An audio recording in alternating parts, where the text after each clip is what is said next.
18 বছর তুমি আমার থেকে দূরে ছিলে, কিন্তু ঠিক বেনারসে আমাদের দেখা হলো। কৃষ্ণের সাথে আলাপ হলো। হতে পারে ঘুমটার আড়ালে, কিন্তু আমার কাছে তো ছিলে।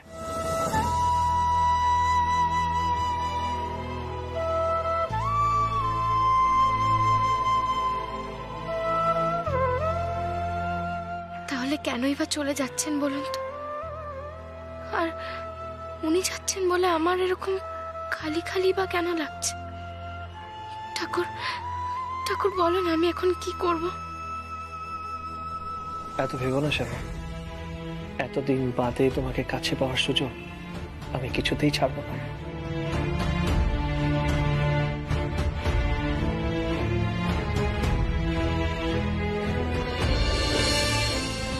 আমাকে একটা ইম্পর্টেন্ট কাজের জন্য অফিসে যেতে হচ্ছে ঠিকই, কিন্তু বাধ্য হয়ে। শ্যামা, আমার জন্য অপেক্ষা করো কিন্তু।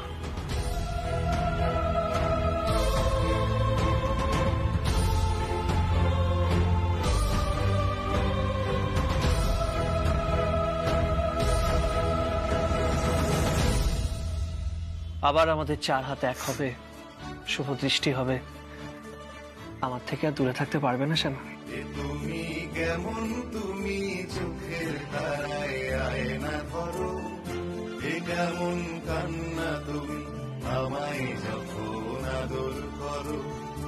এ তুমি কেমন, তুমি চোখের তারায় আয়না ধরো, এ কেমন কান্না তুমি আমায় যখন আদর করো। আমার চোখে চোখ রাখতেই হবে তোমাকে।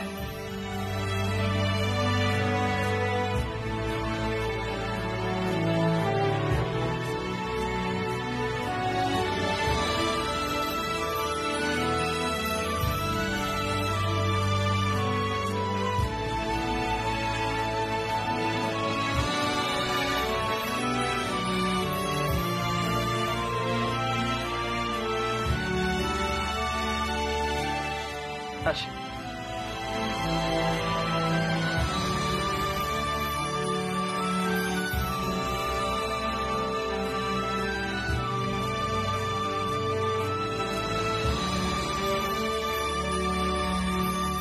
জন্মের আগেও জন্ম পরেও জন্ম তুমি এমন, সুরেরও গভীর সুরে পদাবলীর ধরন যেমন।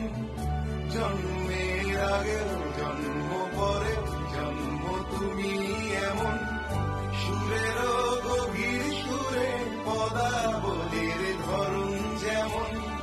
কথা নয় নীরবতায় সজলতার আখর ভরো, এ কেমন কান্না তুমি আমায় যখন আদর করো। এ তুমি কেমন, তুমি চোখের তারায় আয়না ধরো।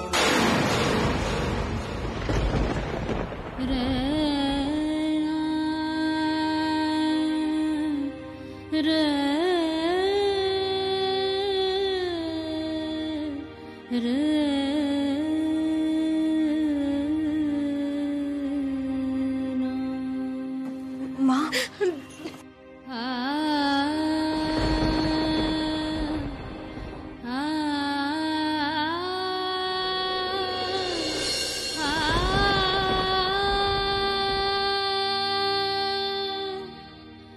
কেঁদো না মা, তুমি ভয় পেও না।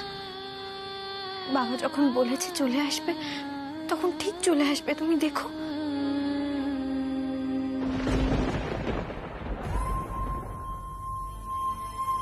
কি অদ্ভুত দেখো মা, বাবাকে তুমি চিনতে পারছো না, কিন্তু তাও বাবা যখন চলে যাচ্ছে তখন তোমার চোখে জল, তোমার কষ্ট হচ্ছে। এটাকেই কি জন্ম জন্মান্তরের বন্ধন বলে মা?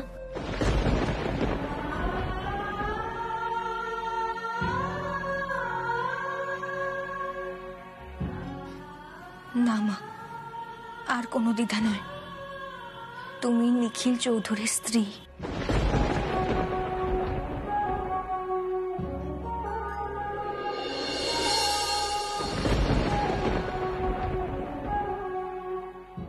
চিরকাল থাকবে, আর এটাই সত্যি।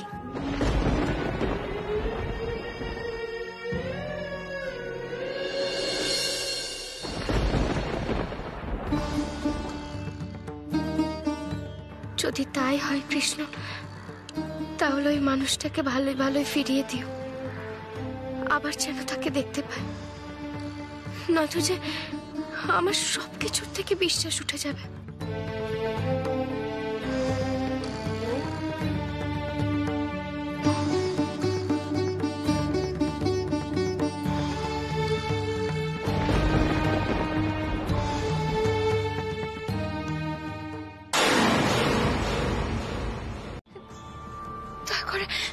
দয়া করে আমাকে এই অনুরোধটা করবেন না। আমি আপনাদের সকলের কাছে হাত জোড় করে অনুরোধ করছি, দয়া করে আপনারা কেউ আমাকে গানটা গাইতে বলবেন। আপনাদের সকলের কথা আমি এই বিয়েতে রাজি হয়েছি, কিন্তু এই বাড়ি ভর্তি লোকের সামনে আমি সত্যি আমি গান গাইতে পারবো না। আমার ভীষণ ভয় করবে। আমার ভেতরে ভেতরে না কেমন একটা অস্বস্তি। আমি সত্যি বলছি, আমি পারবো না গান গাইতে।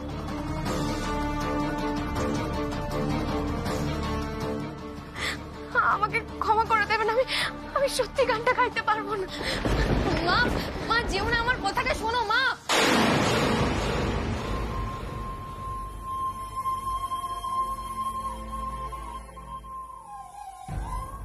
কৃষ্ণা শোন,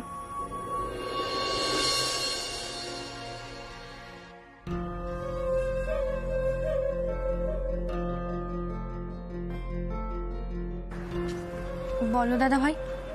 বলছিলাম যে তুই পিসিকে বেকার জোর করিস না। পিসির হয়তো সত্যি কোনো অসুবিধা হচ্ছে। আর শোন না, তখন ওভাবে বললাম বলে তুই রাগ করিস না। আসলে আমার মাথা সবসময় ঠিক থাকে না। তুই তো আমার বোন হোস, বল।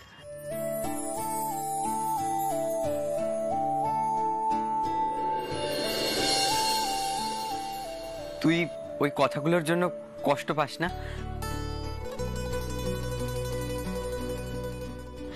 না না দাদা ভাই, আমি তোমার কোনো কথায় কষ্ট পাইনি। তবে হ্যাঁ, তুমি যদি কোনো ভুল করো আমি কিন্তু তখন তোমায় শাসন করব, এটা কিন্তু মাথায় রেখো। তখন কিন্তু আমার উপর রাগ করা চলবে না, আর রাগ করলেও আমি তোমাকে পাত্তাই দেবো না। ব্যাপার কানা কি? আমার কথায় আমার ছেলের মতি ফিরল নাকি?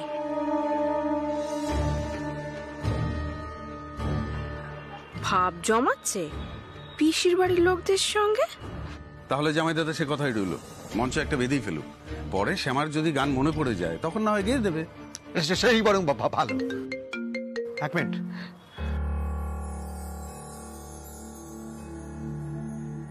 হোয়াট?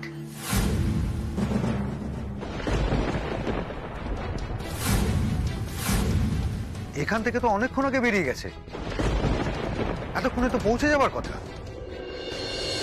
আচ্ছা ঠিক আছে ঠিক আছে, নিখিল পৌঁছলে আমাকে একটা ফোন করে জানাবেন প্লিজ। ওকে। এই অরুণ, নিখিল পৌঁছলে মানে? হ্যাঁ, কি বললি রে? কি বললি? নিখিল এখনো পৌঁছয়নি মানে? আবার কি গন্ডগোল করেছে ছেলেটা? সুজাতা, আগে শুনতে তো দাও কি বলছে। এই বল তুই। অ্যাকচুয়ালি বাবা, মিস্টার মিত্র ফোন করেছিলেন যে ফাইলগুলো নিখিলের নেওয়ার কথা ছিল সেগুলো এখনো নিতে পৌঁছয়নিও। এখনো ভদ্রলোক বসে আছেন।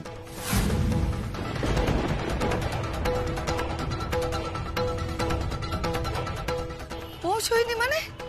পৌঁছয়নি মানেটা কি?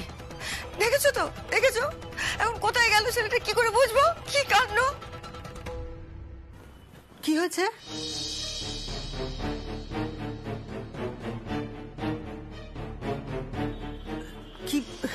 কি হয়েছে? দেখুন না মাসিমা, নিখিল এখনো অফিসে পৌঁছায়নি। অফিস থেকে ফোন করে এক্ষুনি বললো। হ্যাঁ দাঁড়াও দাঁড়াও, হাইওয়েতে তো জ্যাম ট্যামও হতে পারে। আগে থেকে সবাই এরকম দুশ্চিন্তা করতে শুরু করো না তো। না জ্যাম হয়েছে তেমন কোনো খবর তো পাইনি। বলছিলাম যে আমি একবার হাইওয়ের ধারে গিয়ে খবর নিয়ে আসতে পারি। ওখানে অনেক ধাবা আছে, চায়ের দোকান আছে, ওদের কাছে কিন্তু খবর থাকে। হ্যাঁ সেই ভালো, তুমি একটু এগিয়ে গিয়ে দেখো না বাবা, যদি কোনো খোঁজ খবর পাও। আচ্ছা ঠিক আছে। হ্যাঁ যাও। তুই হা করে দাঁড়িয়েছিস কেন? গেছে গেছে, তুই ফোন করে দেখ। একটা ছেলেটা আমার না জ্বালিয়ে মারলে, নিজে খবর দিতে পারে না। হ্যাঁ, কি যে করে না ছেলেটা। কোথাও যদি আটকে গিয়েই থাকে, একটা ফোন করে জানাবে তো। এই ও কানে গেছে, যাক তুই আগে একটা ফোন কর না, ফোন কর। হ্যাঁ দাঁড়াও, আমি ট্রাই করছি, দাঁড়াও।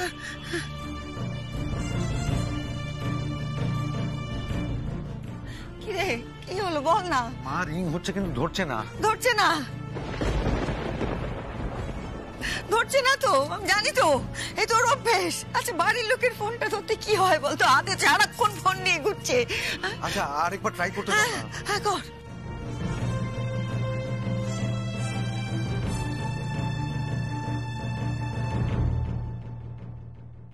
কি হতো, কাজটা একটু পিছিয়ে দিলে জেদ করে বেরিয়ে গেল। এখন শুনছো, আমরা কোনোদিন মরে হেজে যাব, তখন ও ফোন তুলবে না, খবর পাবে না, আমাকে চালিয়ে শেষ করে দিচ্ছে। আমি আর পারবো না। এইসব শুনলে মা না আবার কান্নাকাটি শুরু করে। তুই আর দেরি করিস না, এক্ষুনি পুলিশকে একটা ইনফর্ম করে দে।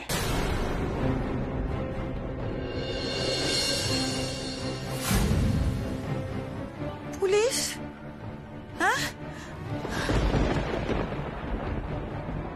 পুলিশ কেন?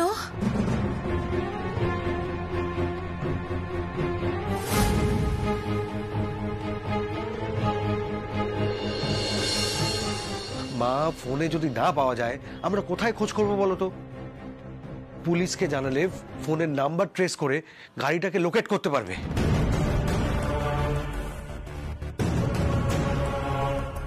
তোমারও তাহলে আমার মতোই ভয় করছে তো? ওই জন্য বড় ছেলের কথা শুনে পুলিশে খবর দিচ্ছ? এখন কি হয়েছে বলো না। না না, ভয় পাওয়ার ব্যাপার নয়, তুমি একটু বোঝার চেষ্টা করো। ও দিদি, তুমি চিন্তা করো না, এমন তো হতেই পারে যে ওর ফোনটা খারাপ হয়ে গেছে, আমাদের সাথে যোগাযোগ করতে পারছে না, চলে আসবে কিছুক্ষণের মধ্যেই। কিন্তু মেশামশাই, নিখিল এরকম দায়িত্বজ্ঞানহীন ছেলে না। যদি এরকম কিছু হয় তাহলে অন্য কারোর ফোন থেকে অন্তত একবার ফোন করতো। মা পাপিয়া ঠিকই বলেছে, নিখিলের মতো রেসপন্সিবল ছেলে বিয়ের অনুষ্ঠানের মধ্যে এটা করতে পারে না। শোনো, আমার মনে হচ্ছে একটা কোনো গন্ডগোল হয়েছে। হ্যাঁ অরুণ, কি হয়েছে? আরে কি বলছিস? কিসের গন্ডগোল? কোন গন্ডগোলের কথা বলছিস? কিসে ভয় পাচ্ছিস তোরা? আমার ছেলেটা ঠিক আছে তো? আরে তোর ভাই ঠিক আছে তো? নিখিল ঠিক আছে?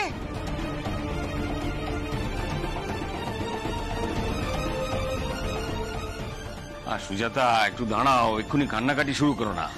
দেখলি তো, এই ভয়টাই পাচ্ছিলাম। তুই এক কাজ কর, মিস্টার রায়চৌধুরীকে একটা ফোন কর, ফোন করে আমার সঙ্গে কথা বলা। হ্যাঁ বাবা।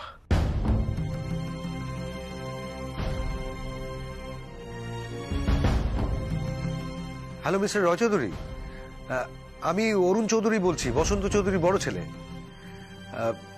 বাবা একটু আপনার সাথে কথা বলতে চান। হ্যাঁ হ্যাঁ হ্যাঁ, হ্যালো। হ্যাঁ বুঝতেই পারছো, খুব দরকারে পড়ে ফোনটা করেছি। হ্যাঁ করবেন বই কি দাদা, আগে বলুন আপনি কেমন আছেন? ভালো আছেন তো? আর ভালো। শোনো, বলছি কি, আমার ছোট ছেলেকে না খুঁজে পাওয়া যাচ্ছে না।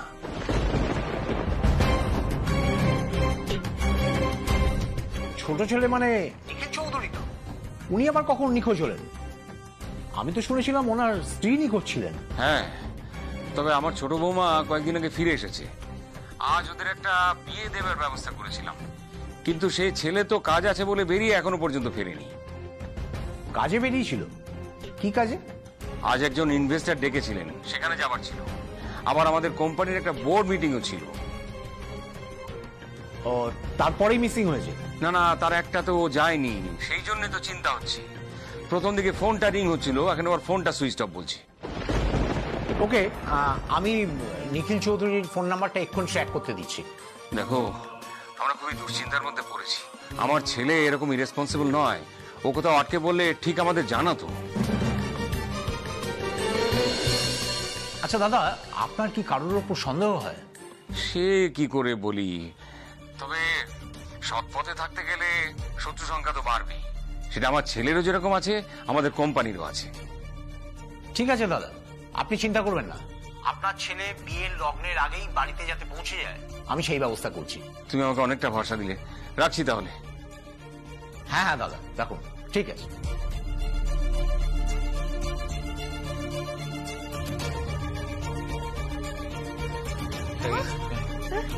কি বললেন উনি, কি বললেন? আমার নিখিলকে কখন খুঁজে দেবেন? কখন আসবে আমার নিখিল? আমার সুজাতা, একটু ধৈর্য ধরো, একটু ধৈর্য ধরো প্লিজ। আমি তো কিছুই বুঝতে পারছি না, ছেলেটা হঠাৎ করে গেল কোথায়?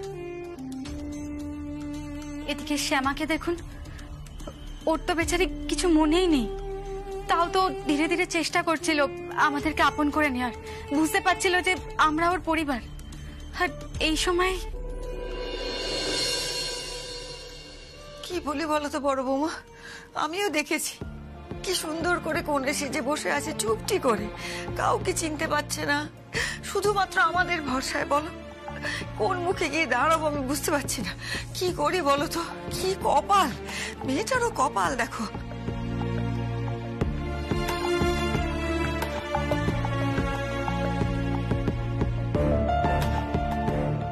ছেলেটা এখনো কেন ফিরছে না?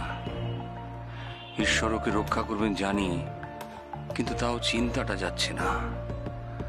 ছেলেটার এভাবে উধাও হওয়াটা আমার সত্যি এবার আস্তে আস্তে ঠিক লাগছে না। ও মামা, বলো না বাইরে কি হয়েছে? চুপ করে কেন আছো, বলো না। আরে কি হয়েছে বলো। দেখেছো, এমনিতেই সব কথা বলতে গিয়ে আটকে যায়, এখন দেখছি একেবারে মুখটা আটকে গেছে।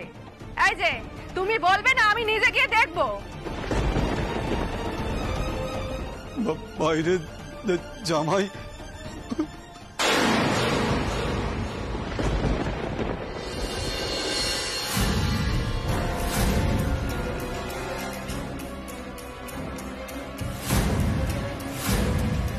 কিরে কানাই, কাঁদছিস কেন তুই? বল, চুপ করে থাকিস না, বল কেন কাঁদছিস? আরে কি হলো, কি বলবে তো? দূর বাবা, আমি নিজে গিয়ে দেখি তো। চলো চলো চলো।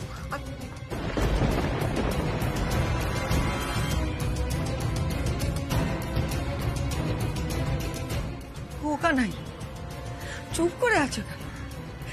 আমার নিখিলের কিছু হয়নি বলো, তুমি বলো না। আমার নিখিলের কিছু হয়নি তো না? বলো। ও মামা, চুপ করে কেন আছো, বলো না। বাইরে কি হয়েছে বলো না। বাবা ফিরেছে? ও মামা চুপ করে থেকো না, বলো না।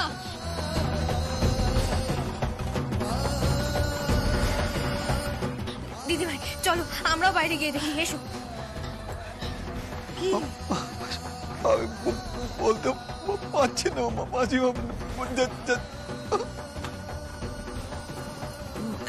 না না, ভয় পাস না, কিচ্ছু হয়নি। কি হবে? আমার নিখিলের কিছু হতেই পারে না। আমি দেখে আসছি, তুই থাক, আমি দেখে আসছি, তোর একদম ভয় নেই কিন্তু, আমি আছি।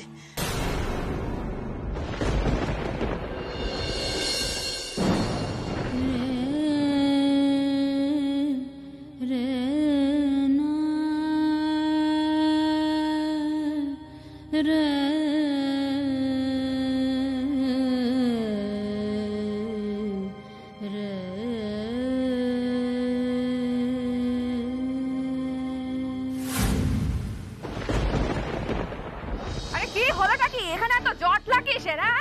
ছাড়ো ছাড়ো ছাড়ো দেখি, ছাড়ো। আরে গোপাল, কি হয়েছে?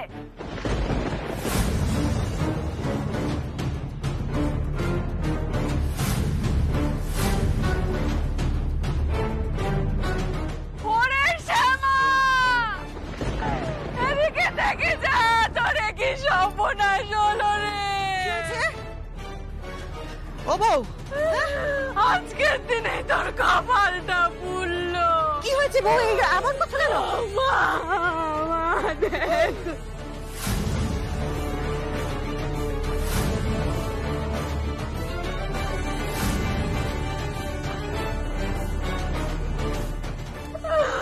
ও মা গো, আজকের দিনে আমাদের শ্যামের কপালটা পুড়লো গো।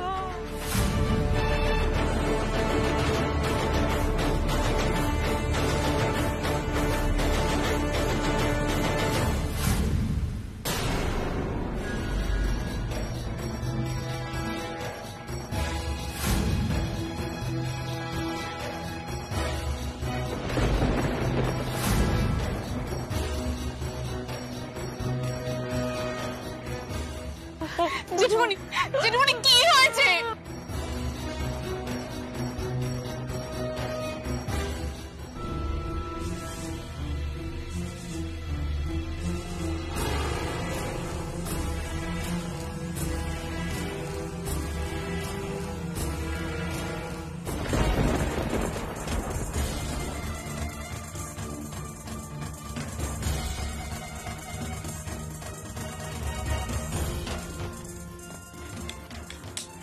কি হয়েছে?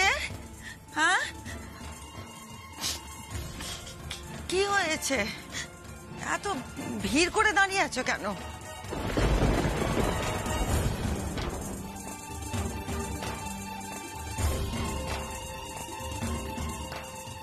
এখন কি এরকম দাঁড়িয়ে থাকার সময়?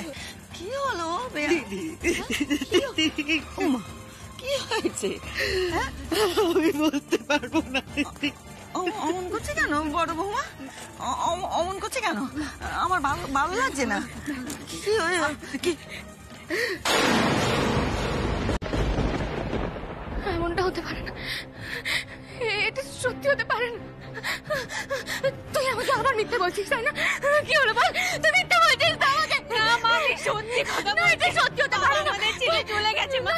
আমি মিথ্যে বলছিস না, এটা হতে পারে না, এটা হতে পারে না,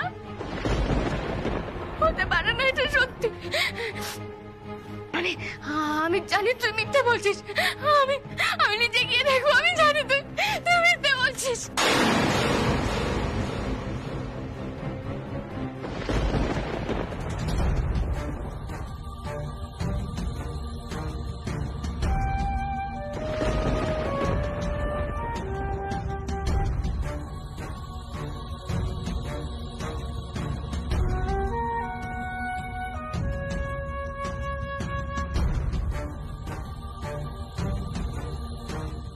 ওই তো শ্যামা আসছে।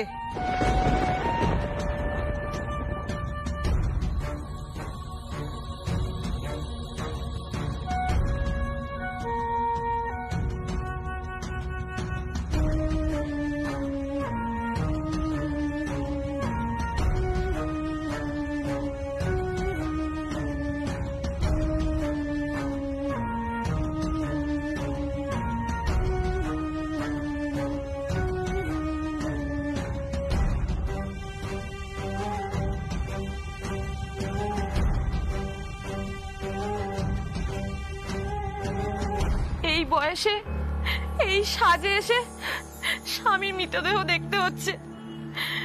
কি কপাল রে তোর শ্যামা, কি কপাল রে তোর।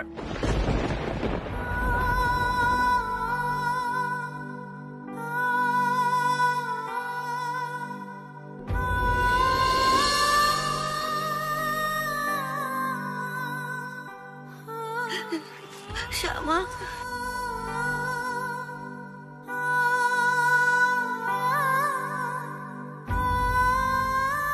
শ্যামা,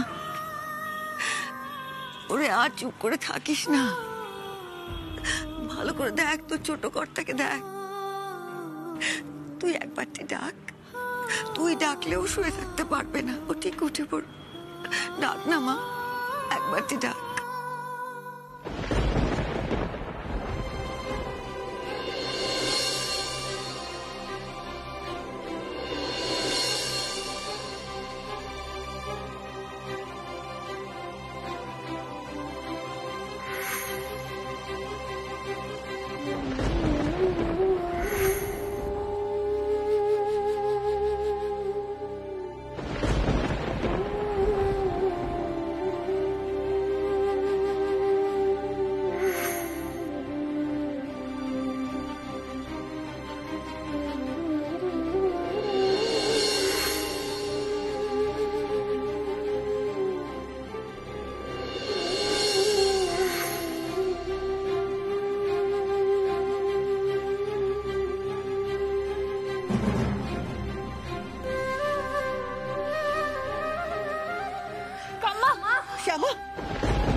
নিখিল নিখিল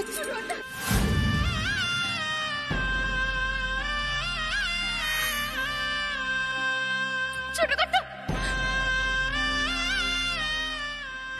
তোমার কি হয়েছে বলো না। ও মা দেখো না, বাবা বাবা দেখো না ছোটখাটো কেন কথা বলছে না।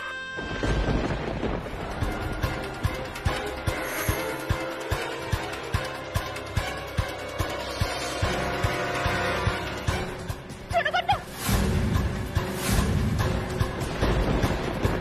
ছোটখাটো চোখটা খোলো, আমার দিকে দেখো, দেখো না আমার দিকে, খোলো না চোখটা।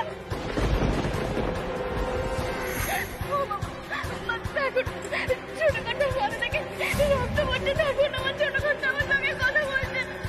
তুমি বলো না আমার সঙ্গে কথা বলতে, বলো না আমার সঙ্গে কথা বলো না, চোখটা খোলো না।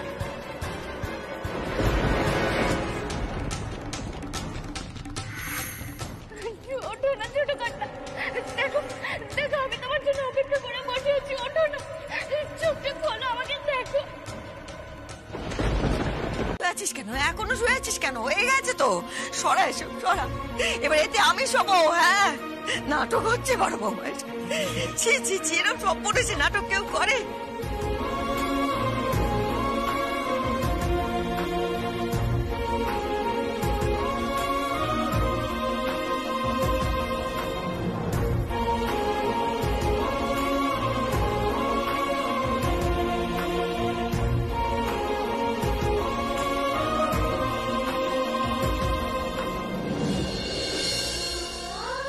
এরকম কেউ করে? এইরকম স্বপ্নেছি খেলা? ছি ছি ছি ছি, একটা কথা শুনবি না? মায়ের বয়স হয়েছে। হ্যাঁ মা, শ্যামাকে সবটা মনে করানোর জন্যই এত কিছু কাণ্ড করেছে। আমি আর মেসোমশাই সবটাই জানতাম। তা বলে তুমি মাকে আমাকে কাউকে বলবে না? দেখো বড় বৌমা, আমরা বলতেই পারতাম, কিন্তু তাহলে তোমরা এতটা উতলা হতে না, আর শ্যামার মনের উপর এত বড় চাপটাও পড়তো না। দিদি, তুমি আমাদের ক্ষমা করো। হ্যাঁ হ্যাঁ, খুব বুদ্ধি তোমাদের। শ্যামার মনের উপর চাপ, এই চাপ যদি আমরা নিতে না পারতাম, আমাদের তো বয়স হয়েছে, যদি বুকটা ফেটে যেত। মা, আমাকে ক্ষমা করো মা। আমি জানি আমার মা শক্ত মনের মানুষ, তাই এই রিস্কটা নিলাম। না, তোর মায়ের মন এত শক্ত নয়, সে অনেক আগে ছিলাম, এখন তো আমার বয়স হয়েছে। আর কথা দিয়ে আর এরকম করবি না, আমি আর অত শক্ত হতে রাজি। দোহাই এরকম করিস নে।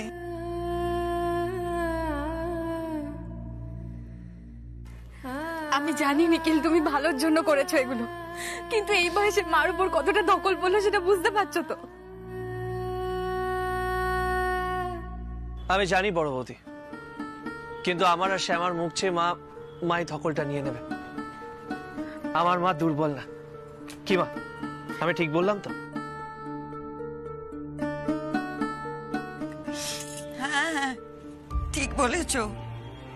তুমি তো জানো তোমায় আজ আমি বকতে পারবো না। তোমার এই অসভ্যতার জন্য আমার মেয়েটার স্মৃতি ফিরে এসেছে, তাই আর 7 খুন মাপ। আমি চাই তোরা বেঁচে থাক, সুখে থাক, শান্তিতে থাক। এইরকম আর করিস না। আমাদের যাবার সময় আমরা যাব। বলছি যে শোন না, তোর বাবা যদি জানতে পারে তার তো শরীর খারাপ হবে। কি হবে বলতো? কি করলি তোরা এটা? মা, তুমি একদম চিন্তা করো না, বাবা সবটা জানে। আসলে কলকাতায় আমাদের অফিসের কয়েকটা ইম্পর্টেন্ট কাজ চলে এসেছে, সেটা বাবাকেই সামলাতে হবে। সব কাজ শেষ হয়ে গেলে বাবা ঠিক সময় চলে আসবে। আমাদের কথা ছাড়, ছেলে মানুষ ওরা, ওদেরকে কিভাবে কাঁদালি দেখ, মুখগুলো দেখ। কৃষ্ণা, মুন্নি, বাবা, পাপা।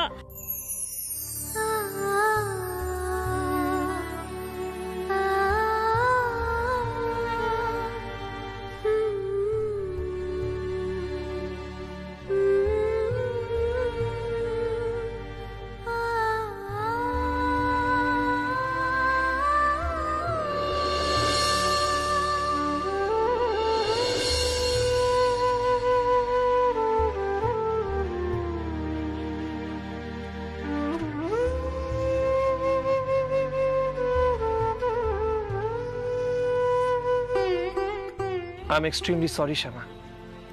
আমি অনেক চেষ্টা করেছি তোমার স্মৃতি ফেরানোর। যখন কোনো উপায় কাজে আসছিল না, তখন ভাবলাম গ্রামের বাড়িতে যখন আসছি এই উপায়টাও ট্রাই করে নি। এর আগের বার যখন এইভাবে তুমি আমাকে দেখেছিলে, তুমি ভীষণ কষ্ট পেয়েছিলে।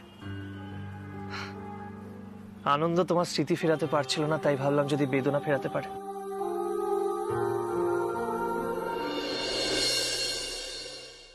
বাবা, কি নাটক, কি নাটক!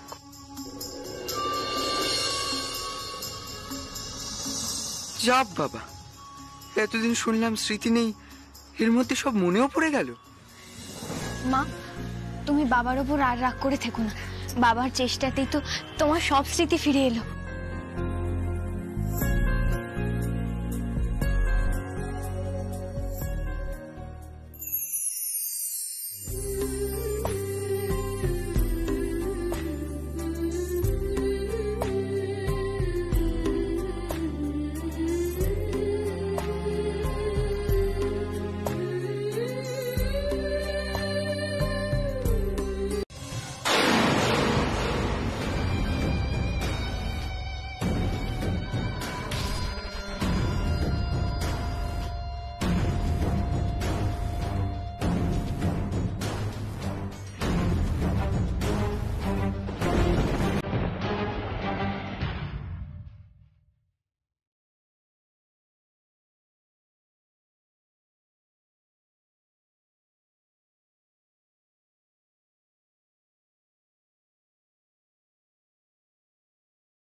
দেখেছো তো, আমি একদম ঠিক গেস করেছি।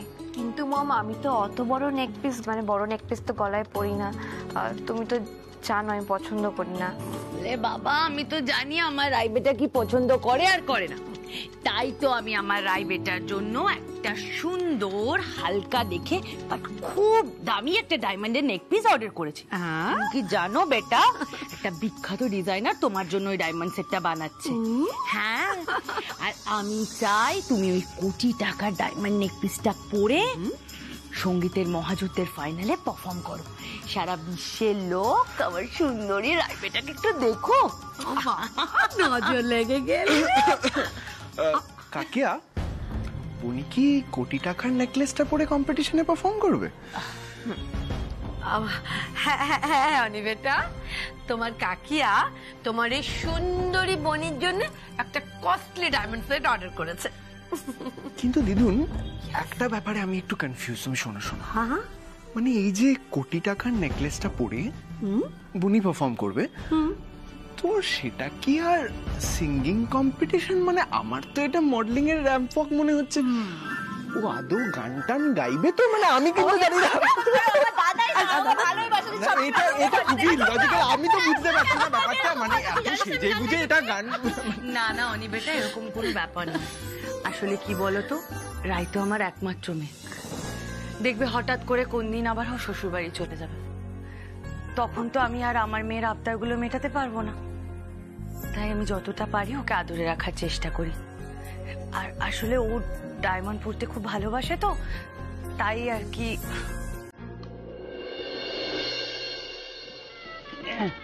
বিবাহ শেষ, এবার কাঠছড়া বাঁধা হবে।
আগে বল, এত কিছু চাস খাবি